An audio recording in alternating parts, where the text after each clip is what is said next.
Sa wakas, opisyal na ang isa sa pinakainaabangan na bakbakan sa welterweight division ngayong 2026. Sa February 21, magtarapat ang social media sensation na si Ryan Garcia at ang reigning WBC World Welterweight Champion na si Mario Barrios sa T-Mobile Arena sa Las Vegas. Ang naturang boxing event na binansagan ng The Ring High Stakes ay nanunsyo ni Turki Al-Sheikh, chairman ng Saudi Arabia General Entertainment Authority. Inaasahang magiging global spectacle ito na eksklusibong stream ng live sa DAZN sa pakikipagtulungan ng Golden Boy Promotions at Premier Boxing Champions.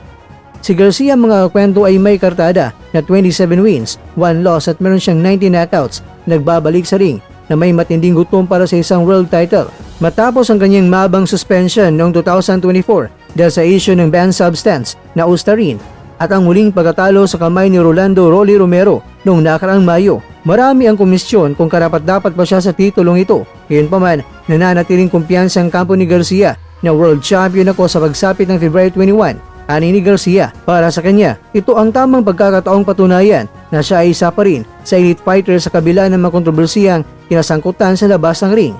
Sa kabilang panig naman mga kwento, si Mario Barrios ay meron siyang kartada na 29 wins, 2 losses, 2 draws at meron siyang 18 knockouts ay pursigidong ipagtanggol ang kanyang korona sa ikatlong pagkakataon. Kilala sa